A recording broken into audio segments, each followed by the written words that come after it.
Parashá Beshalach. O nome da Parashá. Beshalach quer dizer expulsou. A Torá diz que o faraó mandou embora o povo judeu do Egito. Porque eles não quiseram ir por vontade própria? Porque havia aqueles que, dentre os judeus, que não quiseram deixar o Egito, e só porque o faraó os despachou é que eles partiram. Mas, como pode ser que uma paraxá repleta de maravilhas e milagres tenha recebido um nome tão negativo? Nesta paraxá, nós lemos como o mar se abriu, o maná desceu dos céus e a água saiu de uma pedra. E ainda assim, todos esses privilégios são conhecidos como parte de Beshalach. Uma palavra que expressa elementos negativos dentre o povo judeu, que eles não desejaram sair do Egito. Porém, a ênfase dada aqui é que a transformação do faraó de um tirano para uma pessoa que realmente ajudou os judeus a partir foi uma mudança que aconteceu como resultado dos judeus. Já que muitos judeus acreditaram em Moshe e seguiram a ordem de Deus, eles não só superaram a oposição do mundo não judaico, mas suas boas ações, na verdade, fizeram com que seu inimigo se transformasse em um ajudante. Assim, em última análise, Beshalach não expressa a fraqueza, mas a grande influência dos judeus no mundo externo. Como? Através da observância da Torá e mitzvot. Um inimigo pode ser transformado em amigo. Disso, nós podemos aprender uma lição poderosa para a nossa vida diária. Frequentemente, o mundo secular parece apresentar obstáculos insuperáveis para a observância da lei judaica e seus costumes. Porém, Deus primariamente só criou este obstáculo de forma que nós aceitemos o desafio e o superemos. Deste modo, nós nos transformamos em judeus mais fortes e mais dedicados. Uma vez que uma barreira foi superada com sucesso, nós frequentemente vemos que a mesma pessoa ou coisa que era a causa da oposição faz uma volta de 180 graus e começa de fato a nos ajudar a seguir os caminhos de Torá e mitzvot.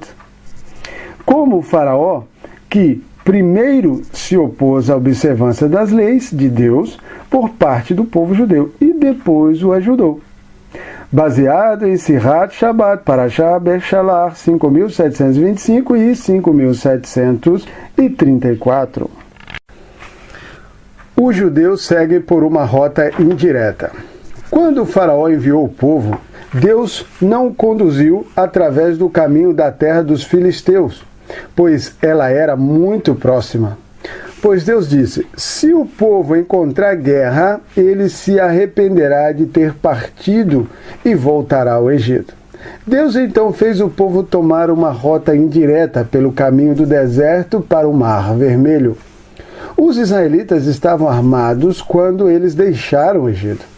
Moshe tomou os ossos de Yosef com ele, pois Yosef tinha feito com que os seus irmãos, os filhos de Israel, jurassem fazer assim, dizendo, Deus certamente lembrará de vocês, e vocês devem levar meus ossos daqui com vocês. No segundo dia, os israelitas partiram de Sucot, e eles acamparam em Eitam, à margem do deserto. Deus ia diante deles durante o dia em uma coluna de nuvem para guiá-los ao longo do caminho. De noite, em uma coluna de fogo, dando-lhe luz. Assim, eles podiam viajar dia e noite. Ele não afastava a coluna de nuvem de dia até que a coluna de fogo estivesse completamente iluminada. Assim, como ele não afastava a coluna de fogo de noite da frente do povo, até que a coluna de nuvem estivesse completamente ereta. O faraó muda de ideia. Deus falou a Moshe dizendo: fala aos israelitas e diga-lhes para voltarem para confundir o faraó e acamparem diante da boca das rochas Pitom, entre Torre Migdol e o mar. Vocês devem acampar diante da deidade egípcia, o Baal Tsefon, próximo do mar, para confundir mais os egípcios. O faraó dirá então sobre os israelitas: eles estão perdidos na área. O deserto se fechou sobre eles. Eu endurecerei o coração do faraó e ele os perseguirá. Eu serei glorificado através da minha vingança sobre o faraó e todo o seu exército. E o Egito saberá que eu sou Deus. Os israelitas fizeram como tinha sido instruídos. No quarto dia, o rei do Egito recebeu a notícia de que o povo havia fugido.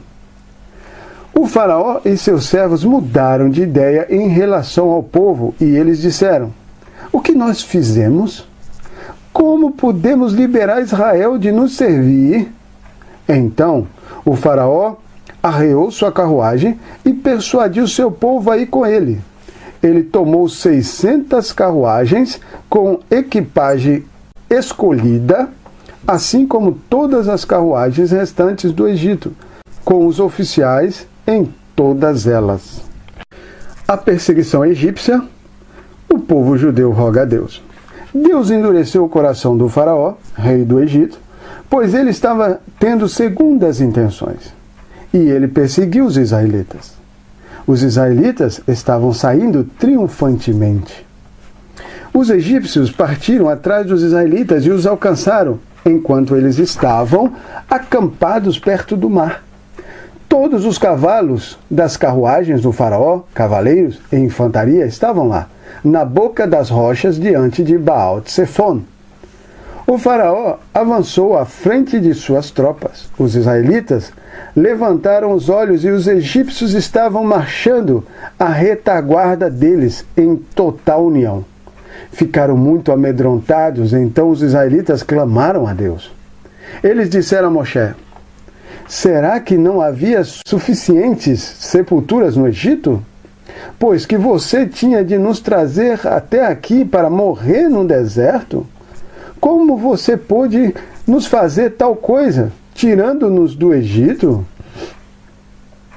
Não lhe dissemos no Egito para nos deixar sozinho e nos deixar trabalhar para os egípcios? Teria sido melhor sermos escravos no Egito que morrer no deserto. Moshe disse ao povo: não tenha medo. Fiquem firmes e vocês verão a salvação que Deus fará para vocês hoje. Vocês podem ver os egípcios hoje, mas não voltarão a vê-los nunca mais. Deus lutará por vocês, mas vocês devem permanecer calados. Moshe estava rezando a Deus quando Deus disse a Moshe: por que você está gritando para mim? Fale aos israelitas e lhes diga que tudo o que eles têm que fazer é viajar. Erga seu cajado e estenda sua mão sobre o mar, e você o dividirá. E os israelitas poderão cruzar o mar em terra seca. Eu endurecerei o coração dos egípcios, e eles lhes seguirão. Assim, eu serei glorificado por me vingar do faraó e de todo o seu exército, suas carruagens e cavalaria. O Egito saberá que eu sou Deus, quando eu estiver sendo glorificado por ter me vingado do faraó, suas carruagens e cavaleiros. Proteção milagrosa, abertura do mar. O anjo de Deus que vinha caminhando em frente ao acampamento dos israelitas mudou e se colocou atrás deles para interceptar flechas e pedras que foram atiradas pelos egípcios. À noite, a coluna de nuvem mudou da frente e se colocou à retaguarda deles, em vez de desaparecer como sempre fazia. Ela se interpôs entre o acampamento dos egípcios e o acampamento dos israelitas. Assim, a nuvem e a escuridão estavam lá para os egípcios, mas os israelitas tinham o pilar de fogo que iluminou a noite. Em toda essa noite, os egípcios e os israelitas não puderam se aproximar um dos outros. Moshe estendeu sua mão sobre o mar, e Deus moveu o mar com um poderoso vento leste durante toda a noite. Ele transformou o mar em terra seca e as águas foram divididas miraculosamente pelo mundo todo. Os israelitas entraram no mar sobre terra seca. As águas agiram para eles como muralhas, e à sua direita e à sua esquerda. Os egípcios perseguiram e vieram atrás dos israelitas. Todo o cavalo do faraó, suas carruagens, sua cavalaria foram para dentro do mar. Foi na terceira parte da noite, perto do amanhecer, que Deus golpeou o exército egípcio com as colunas de nuvem, tornando o fundo do mar em lama, com a coluna de fogo fervendo a lama e, com isso, fazendo com que os cascos dos cavalos egípcios caíssem. Ele confundiu o exército egípcio. Ele removeu as rodas das carruagens, fazendo com que os passageiros caíssem e deslocassem seus membros, e ele os tratou com severidade. Os egípcios gritaram: "Fujamos de Israel, pois Deus está combatendo por eles contra o Egito." Deus disse a Moshe: "Estenda sua mão sobre o mar, e as águas voltarão a ser muralhas sobre os egípcios, cobrindo suas carruagens e cavaleiros." Moshe estendeu sua mão sobre o mar, e logo antes da manhã, o mar retornou à sua força original. Os egípcios estavam tão confusos que fugiram em direção à água, mas Deus revolveu, sacudiu os egípcios no meio do mar, chacoalhando eles para cima e para baixo. As águas voltaram e cobriram as carruagens, a cavalaria e todo o exército do faraó que tinha seguido os israelitas ao mar. Nenhum só deles permaneceu. Os israelitas foram andando no meio do mar, em terra seca. A água estava como muralha, à sua direita e à sua esquerda. Nesse dia, Deus salvou os israelitas das mãos dos egípcios. Os israelitas viram os egípcios mortos à beira-mar. E viu Israel o grande poder, mão, com que Deus tinha agido com os egípcios. E o povo temeu a Deus. E eles acreditaram em Deus e em Moshe, seu servo. Moshe conduz a canção do mar. Então, vendo o milagre, Moshe cantou e conduziu os israelitas nesta canção a Deus. Eles disseram assim: "Eu cantarei a Deus, pois muito elevado ele é. Cavalo e seu cavaleiro ele lançou ao mar. A força de Deus e sua vingança foram minha salvação. Este é meu Deus, e eu lhe farei um santuário, Deus do meu Pai, e eu o exaltarei. Deus é o Senhor da guerra. Deus usa seu nome para batalhar. Ele lançou as carruagens e o exército do faraó no mar. Seus melhores oficiais foram afogados na lama do Mar Vermelho, para que, então, as profundezas retornassem e os cobrissem. Os medianos, entre eles, submergiram ao fundo rapidamente como uma pedra. Sua mão direita, ó Deus, é temível em poder e salva Israel, quando Israel cumpre sua vontade. Sua mão esquerda, que pune, se torna como sua mão direita, ó Deus, e constantemente esmaga o inimigo. E tudo isto é meramente a sua mão. Mas quando você se revela em sua grande majestade, então você devasta seus oponentes. E isso é somente a sua majestade. Pois, quando você emite sua cólera, os mais malvados deles são consumidos como palha, ao sopro raivoso de suas narinas. As águas se amontoaram. As águas correntes permaneceram eretas como uma muralha. As profundezas congelaram no coração do mar. O inimigo disse: eu os perseguirei, alcançarei, dividirei os espojos. Meu desejo por eles será saciado. Eu desembainharei minha espada, minha mão os esgotará. Você fez seu vento soprar, o mar os cobriu. Os descendentes dentre eles submergiram como chumbo nas águas poderosas. Quem é como você entre os poderosos, ó Deus? Quem é como você, magnífico em santidade? Muito grandioso para ser louvado, fazedor de maravilhas. Você estendeu sua mão direita, a terra os engoliu. Com sua amorosa bondade, você conduziu o povo que você redimiu. Você conduziu com poder a sua morada sagrada.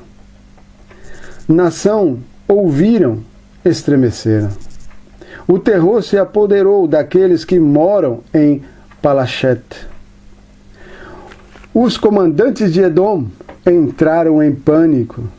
Os heróis de Moabe foram tomados pelo tremor. Todos os habitantes de Canaã se derreteram. Que caiam medo sobre os distantes e pavor sobre os próximos. A grandeza de seu braço, que eles fiquem calados como pedra, até que seu povo cruze o rio de Arnon, ó Deus. Até que o povo que você ganhou cruze o Jordão. Você os trará e os plantará no monte que é a sua herança. Uma fundação no lugar em que você mora, que é a sua realização, ó Deus. O santuário, ó Deus, que suas mãos fundaram. Deus reinará para todo sempre. Quando o cavalo do faraó veio para o mar, juntamente com suas carruagens e cavalaria, Deus fez as águas do mar retornarem sobre eles. E os israelitas caminharam sobre a terra seca, no meio do mar. Miriam conduziu as mulheres em uma canção. Miriam, que era profetisa, quando era somente irmã de Arão, mesmo antes de Moshe nascer, tomou o pandeiro em sua mão, e todas as mulheres a seguiram com pandeiros e com dança.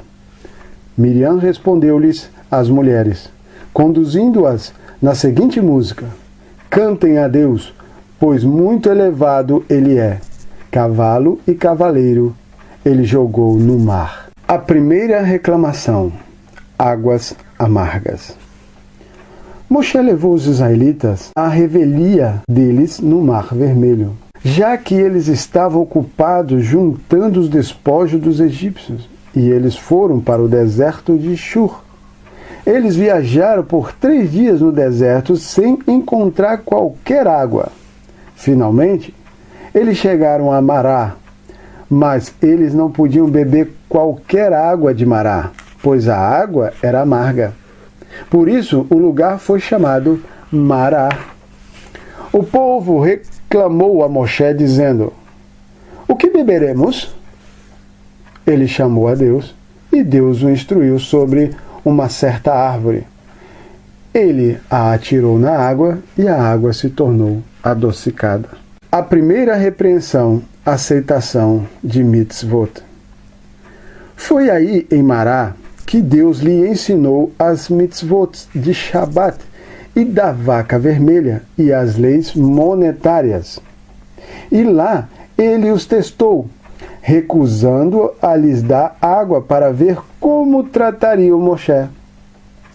Ele disse: se você aceitar sobre si escutar a voz de Deus, seu Deus, e realmente fizer os preceitos que são direitos aos olhos dele, e você observar cuidadosamente seus mandamentos e guardar todos os seus estatutos que desafiam a lógica, então eu não lhe atingirei com quaisquer das doenças que eu trouxe ao Egito, pois eu sou Deus que lhe cura.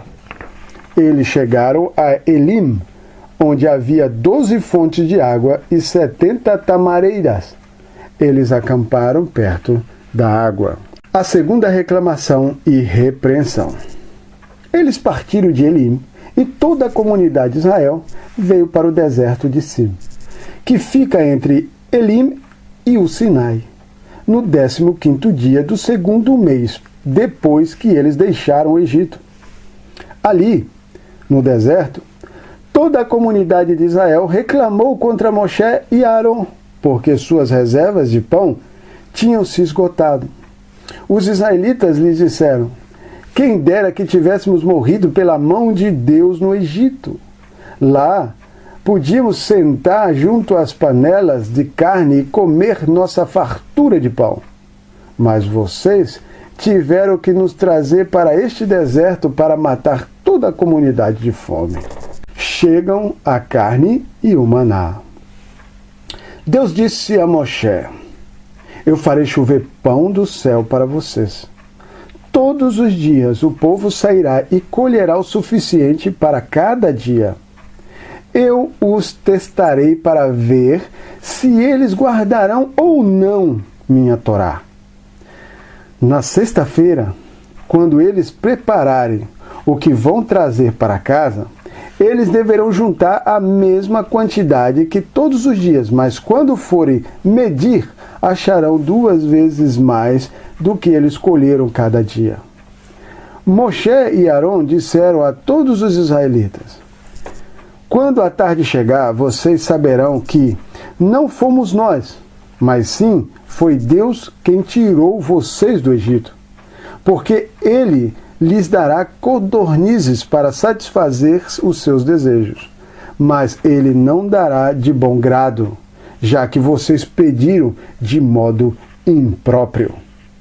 E pela manhã, vocês verão a glória de Deus de uma maneira bonita, que Ele lhes entrega o pão, indicando que Deus já ouviu suas devidas queixas contra eles sobre a falta de pão. Mas quem significantes somos nós, para que você se queixe contra nós?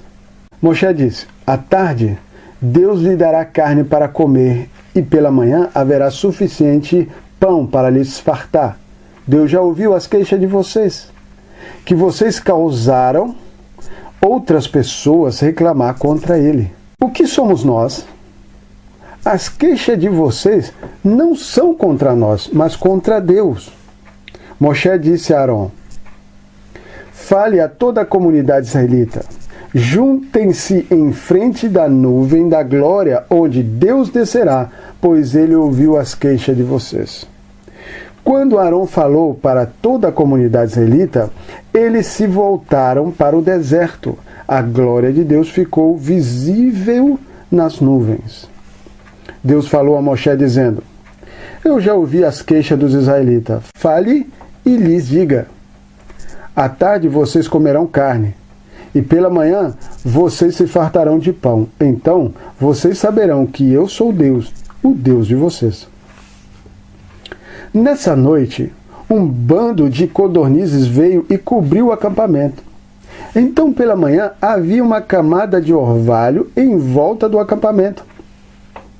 Quando a camada de orvalho evaporou, havia uma fina substância sobre a superfície do deserto, assemelhando-se à fina geada sobre o solo.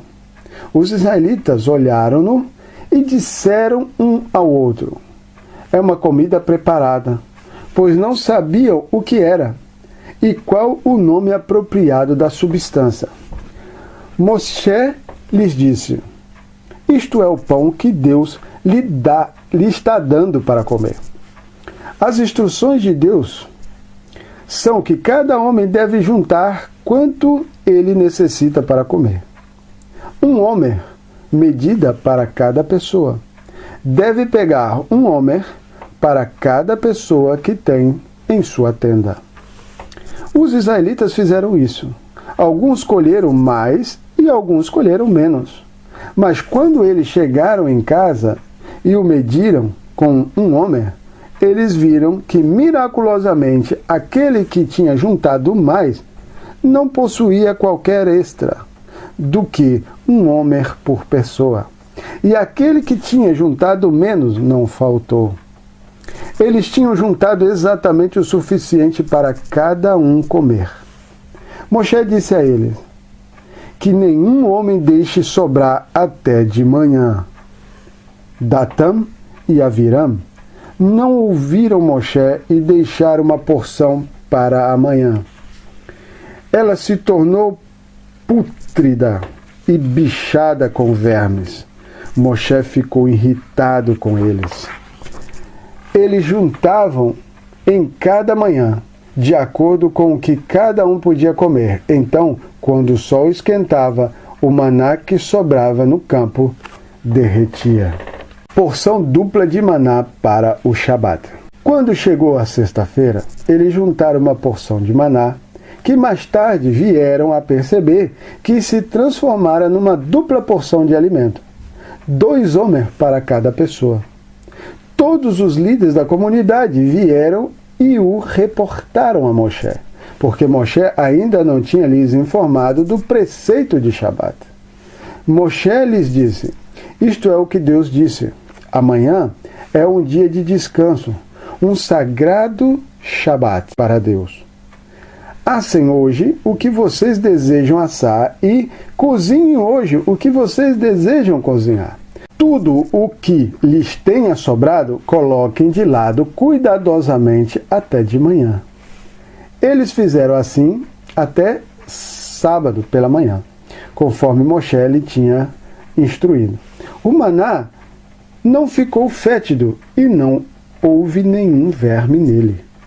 Moshe disse: comam-no hoje, pois hoje é Shabat para Deus. Vocês não encontrarão nada no campo. Vocês colherão esse alimento durante os 6 dias da semana, mas o 7º dia é o Shabat. E nesse dia, em Yom Kippur e nas festas, não haverá nenhum. No 7º dia, algumas pessoas saíram para coletar maná, mas elas não encontraram nenhum. Deus falou a Moshe: até quando vocês se recusarão a guardar meus mandamentos e as minhas leis?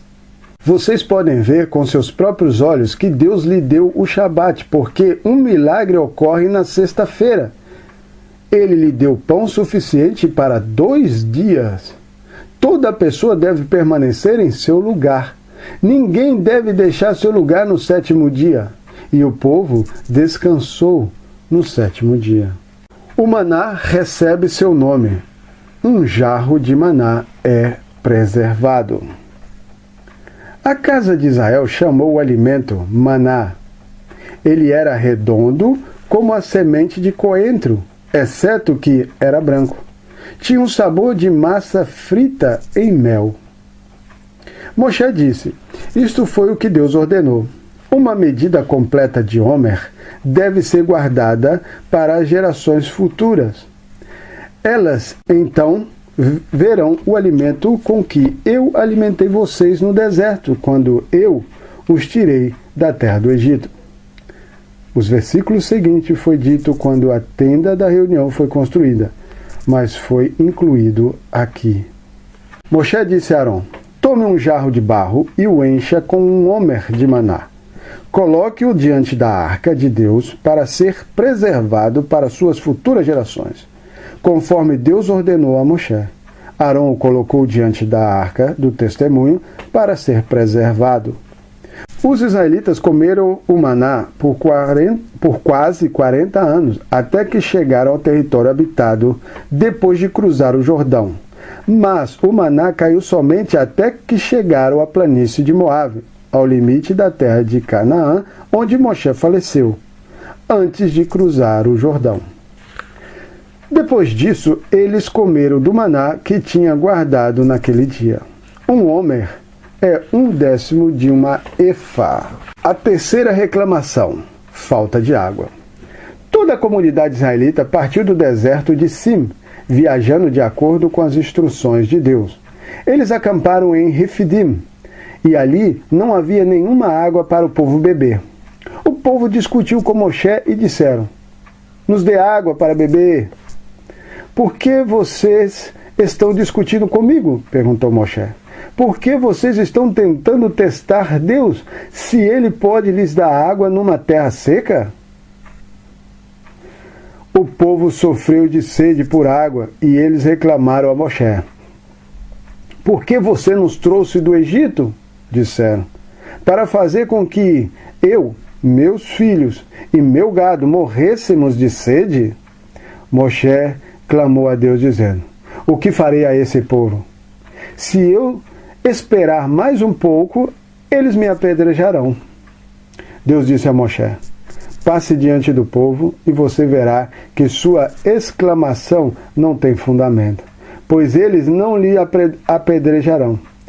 Traga junto alguns dos anciãos de Israel como testemunhas e tome em sua mão um cajado com o qual você golpeou o Nilo e vá. Eu estarei diante de você lá na rocha em Horeb. Você deve golpear a rocha, rachando-a, e a água sairá dela, e o povo beberá. Moshe o fez aos olhos dos anciãos de Israel, e chamou o lugar Massá o Merivá, teste e discussão. Porque o povo tinha discutido e testado Deus, dizendo: Deus está conosco ou não? A terceira repreensão, ataque de Amaleque. Como uma punição por ter duvidado de Deus, Amaleque veio e atacou Israel em Rifidim. Moshe disse a Yehoshua: escolha homens fortes e tementes a Deus para nós. Vá para a frente das nuvens de glória e batalhe contra Amaleque. Amanhã, durante a batalha, estarei no topo do monte com o cajado de Deus na minha mão. E Yehoshua fez como Moshe lhe disse, guerreando contra Amaleque. E Moshe, Arão e Hur, filho de Miriam, subiram ao topo do monte. Enquanto Moshe mantinha suas mãos para cima, Israel ficava ganhando. Mas tão logo ele baixava suas mãos, a batalha ia em favor de Amaleque. As mãos de Moshe ficaram pesadas, pois ele foi leniente com suas obrigações, delegando-as a Yehoshua. Arão e Hur pegaram uma pedra e a colocaram debaixo dele. Ele assentou-se nela. Arão e Hur então seguraram suas mãos, um de cada lado, e suas mãos permaneceram levantadas aos céus, em fé e em reza até o pôr do sol. E Yehoshua enfraqueceu Amaleque e seu povo, matando seus guerreiros chaves com a lâmina da espada, mas deixando viver os outros guerreiros. Deus disse a Moshe: escreva a história de como Amaleque atacou o judeu antes de todas as nações, como uma lembrança no livro. Repita aos ouvidos de Yehoshua que irá trazer o povo judeu à terra de Israel. Pois eu apagarei totalmente a memória de Amaleque debaixo dos céus. Então, Moshe construiu um altar e o denominou: Deus é meu milagre. Ele disse: pois há uma mão no trono de Deus que jura que Deus estará em guerra contra Amaleque de geração em geração. Aqui termina a Parashá de Beshalach.